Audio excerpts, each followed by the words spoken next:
Hello my friends and welcome back. Thank you very much for being with me again today.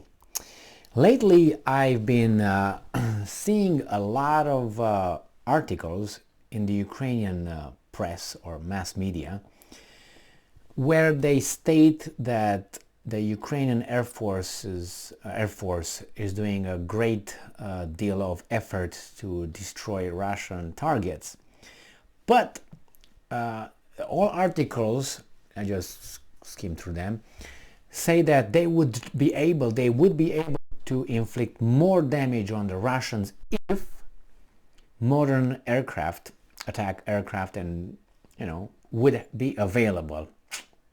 That is a little hint, and sometimes they directly say from the West, give us aircraft and airplanes, we will win again, because they've been winning for the past 9 months, I guess.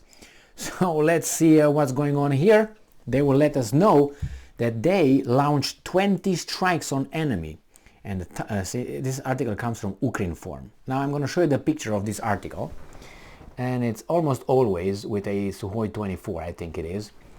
That's a bomber, actually. A little bomber. I think that's the one that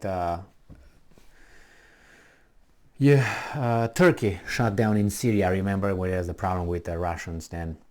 So this article comes from Ukrinform from today, the 2nd of November 2022.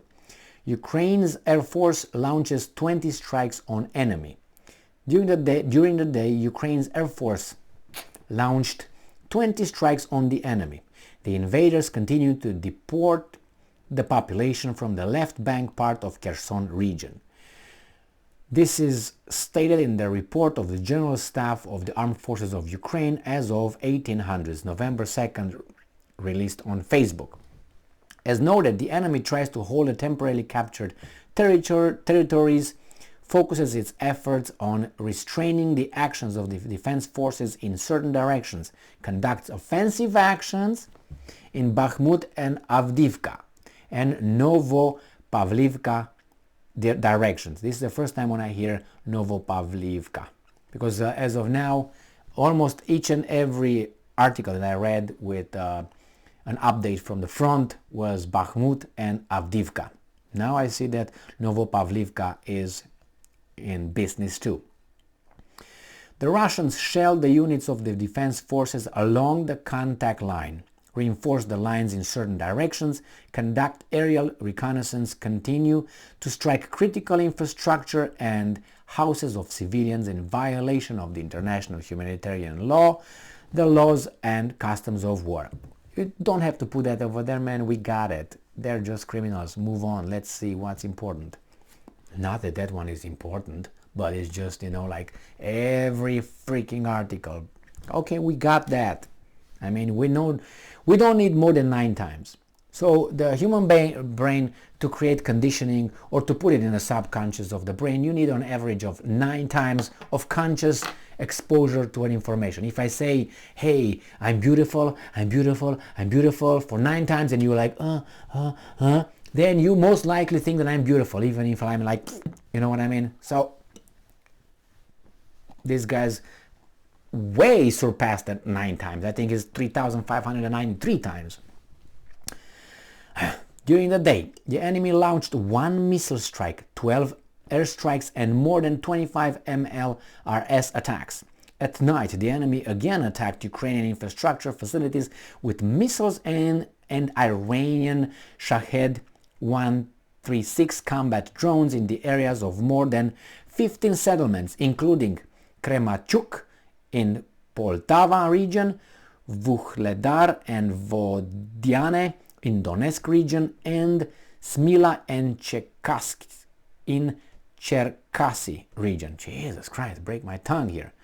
I'm not a bad reader in these kind of things, but anyway. It says here, in Volyn and Polisia directions, the situation has not changed significantly. The Republic of Belarus continues to support the armed aggression of the Russian Federation against Ukraine.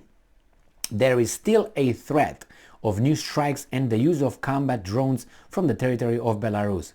Hey, my boy, they brought Kinzhal missiles over there and 3 MiG-34 K, I think they are, the ones that carry the Kinzhal. So you're kind of like, if you know what I mean. But I don't think that's aimed at you. I think it's aimed at a little bit towards the west.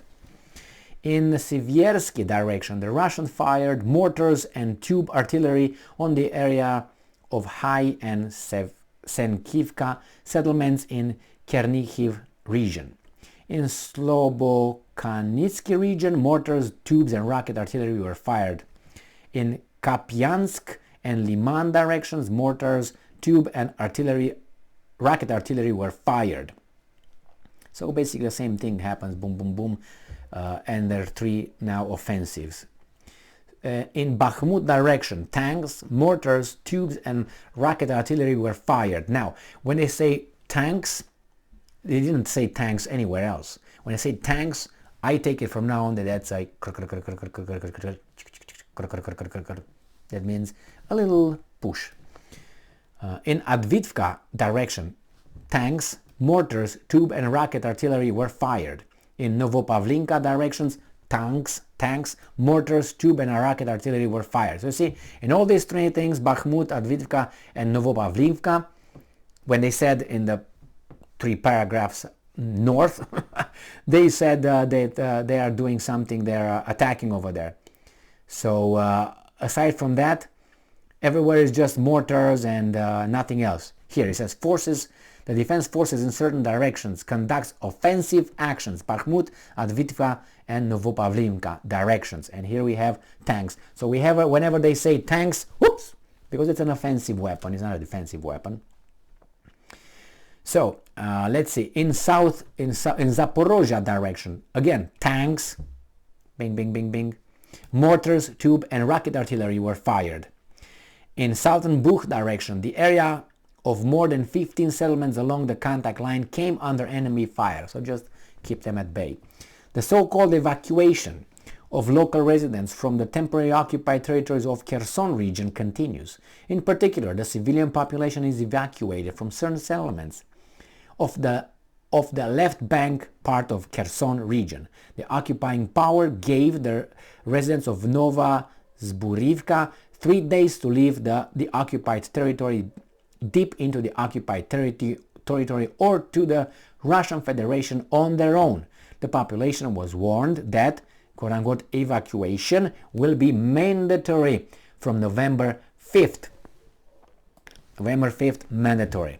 Ukraine's air forces, finally, has launched 20 airstrikes on the enemy, hitting weapons and military equipment clusters and as well as air defense positions. Any, how do you call those, civilians? No, because these guys, their rockets, their everything just, when there's a civilian here, goes back into the sky somewhere. During the day, the Ukrainian missiles and artillery units struck 3 areas of enemy manpower, weapons and military equipment clusters and ammunition depot, and 3 other important military objects. Okay, man, we got that. Those just shoot civilians, you shoot military targets. Very good, very good.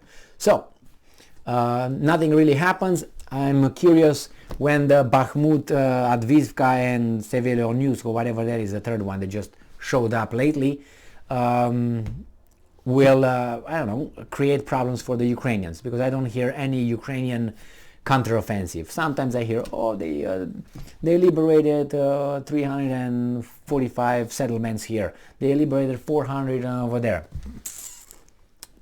Okay, but they don't give me the location. Anyway, this is what it is. The Ukrainians will need airplanes. I didn't mention anything in this one. I skipped a few paragraphs when they were, so I said cut the crap. But usually they ask for the Western F-15, F-16, F-18. Those are the preferences, nothing else. Sometimes they said Rafale, actually not Rafale, Hurricane. That's what they wanted. Typhoon, not Hurricane, Typhoon. I think Typhoon, that's what I want. Not Rafale. Rafale is not good for them enough. Thank you very much for being with me again today. Stay strong, stay smart, look for the truth, and be just. See you later.